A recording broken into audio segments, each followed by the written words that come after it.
We don't yet.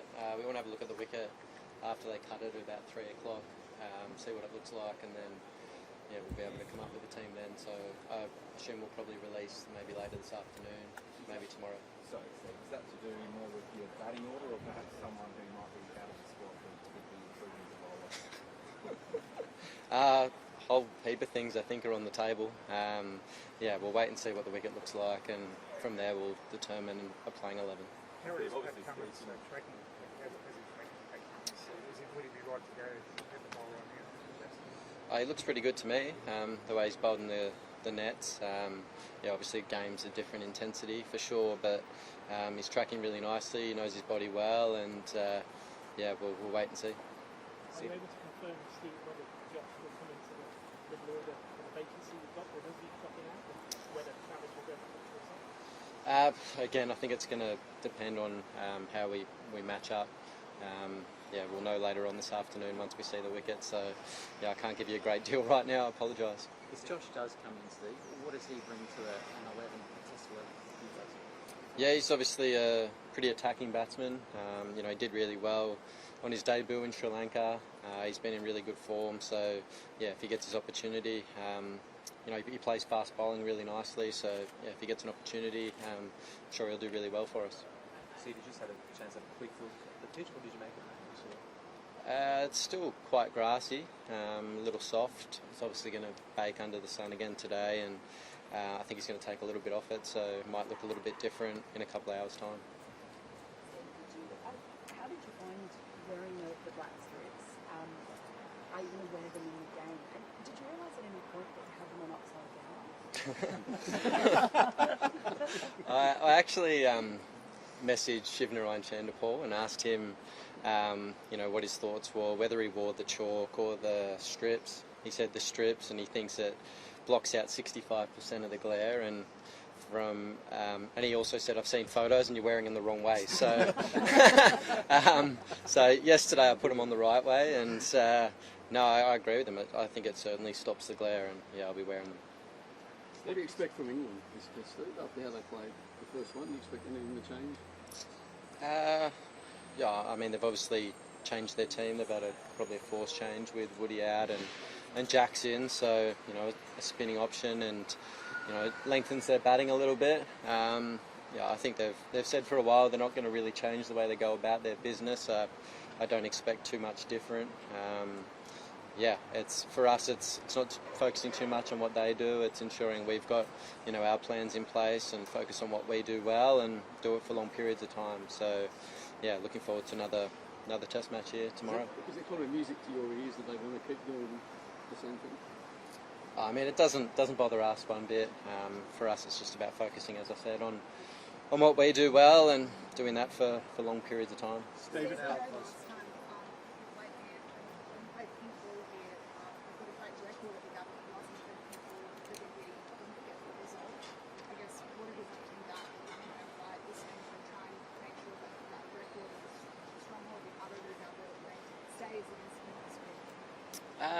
Good question. I think it's just playing what's in front of us. We know the game can change really quickly with the pink ball at different times of the day and or night, and just trying to find ways to ensure when it's tricky, get through those periods, and when it's on our terms a bit more, play the game, take it on, and do it for long periods. I guess that's as simple as I can put it, I suppose.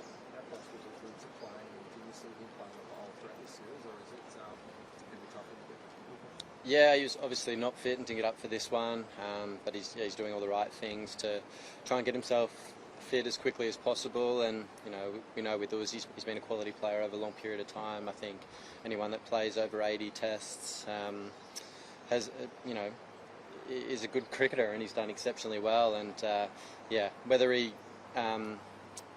we'll look at this game, see how it goes, and then I'm sure that's a question for the selectors moving forward. Steve, was your reaction to him labelling off the stage? Probably not the words I would have used, but it was tricky. Obviously, the first day it was tricky for batting. I had good pace, good bounce, quite a bit of seam movement, two good bowling attacks going at it. So you know, when that happens, sometimes it can be tough to bat, and you know, it's sort of part and parcel of playing in Australia for the last few years. It has those moments where it is really hard to bat, and you got to try and find ways to get through. And I thought on a couple of occasions we were close to just in that first innings getting through. I think when Marn and myself were batting in particular, if we got through that little period, I think things would have got a little bit easier. You know, I know Alex said later that evening, he said it was quite nice for batting when that ball got a little bit older. So we were close, but yeah, I mean, it was tricky. Steve, in terms of the pink ball, there's been a bit of talk about it being harder to bat during twilight as opposed to full darkness. Do you agree with that, or how do you sort of see that whole play out? Oh, I think it's hard to bat all the time. Yeah, I mean, it's a tricky one. Yeah, the ball reacts obviously differently to a red one. Yeah, it can change quickly. It can start moving randomly. So yeah, I mean, you've got to try and play what's in front of you at that time, and when it does shift on you and the ball starts doing something different, you know, you've got to try and come up with plans to counter that, whether it be more aggressive, whether it be go into your shell and try and get through that period. Everyone's different, but yeah, it's trying to, I guess, be one step ahead or play it in live when it starts to shift. Steve, What happens, sorry? leaving it Nathan Ryan, you know, what the selection. I'm not sure. We'll look at the surface, as I said, and we'll sum things up from there. And I think here's a place where Nathan's done really well in the past. You know, he's a quality bowler, but you know, we'll weigh up the options and we'll see how we go. How did you find the Barmy Army in Perth? Do they have any new songs for you, and do you enjoy playing in front of them? I don't know if they had any new songs. Did they? Not sure. No. Can you hear them? Do you take notice of them? I wouldn't have a clue what they're saying, to be honest with you. I know they're there and making plenty of noise and probably getting stuck into me, but outside of that, I don't really listen. Steve, was there a moment that Josh Inglis shot onto your radar at some point in the Shield or the Bash over the years, or was it more until Australia? That's a good question. You know, he's been a really good player for a long period of time. He's, you know, come up through the system, and you know, I think he just continues to get better and better. So, you know, every opportunity he's got at any level, whether it be T20 one day or Test cricket, he's put his best foot forward and done a good job for the team. So, yeah, if he gets an opportunity, as I said earlier, I think he'll do really well. Steve, if Pat plays and completely shutting it down, would you still captain? I wouldn't have thought so. Just over here on Pat, I know it's not his question, but looking to Rick, how much of a boost would it be if he does play here in Brisbane? He's not a bad bowler, is he? His record probably speaks for itself. So, yeah, I mean, he's a wonderful bowler. He's going to bowl, you know, good line and lengths, challenge the batting, and yeah, and obviously his leadership as well. So we'll wait and see. But yeah, like I said, he's close. He's done everything really well the last little bit, and we'll see after 3 o'clock when we look at that wicket whether he's an option or not. Jasper. Steve, do you personally think you would play Test cricket with Mate, I'm not sure. You know, all I can say is, you know, as I said before, he's been a quality player for a long time. You know, he's done exceptionally well, and I know he still works really hard on his game. And you know, I played the Shield game out here a few weeks ago, and he batted really nicely for the 90 that he scored. So, you know, he's in good form. He's had one hit where he was injured, didn't do well with his injury, obviously, but you know, he's a quality player. So it's not for me to answer whether I think that's going to happen or not, but all I know is he's been very good for a long time. We'll just take a couple more guys and we'll wrap up. You spoke before about how England, they'll play their way. They've spoken about how to change that. But in the first test in Perth, day 2 early, they obviously had a little bit of momentum and they built up partnership. But then it swung quickly. And that's not to say the bowling was excellent, but it was pretty obvious what happened out there with the poor decisions for their batting. Do you feel like as a team that their decision making at times can really keep you guys truly in the game? I mean, they play quite an aggressive brand, and you know, when they get going, they're going to score at good pace. We know that.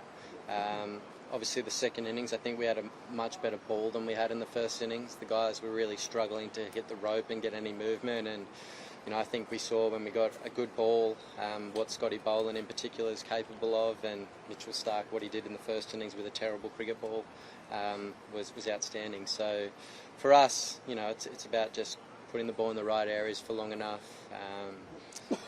sticking to our plans, trusting what we're doing, and I think over the long run, hopefully it comes off well.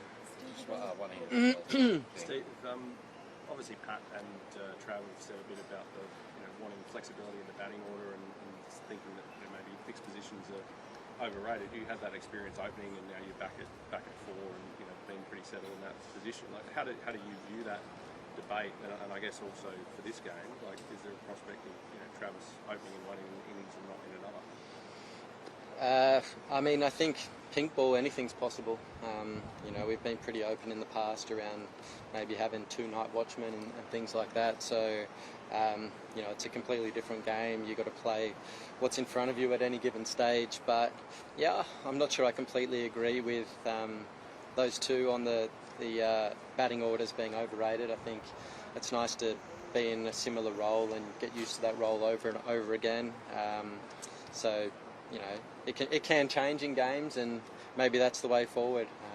But having certain spots for one innings and other spots for a second innings, I'm not sure. But I think it's nice to have a single role and try to get used to that as much as possible.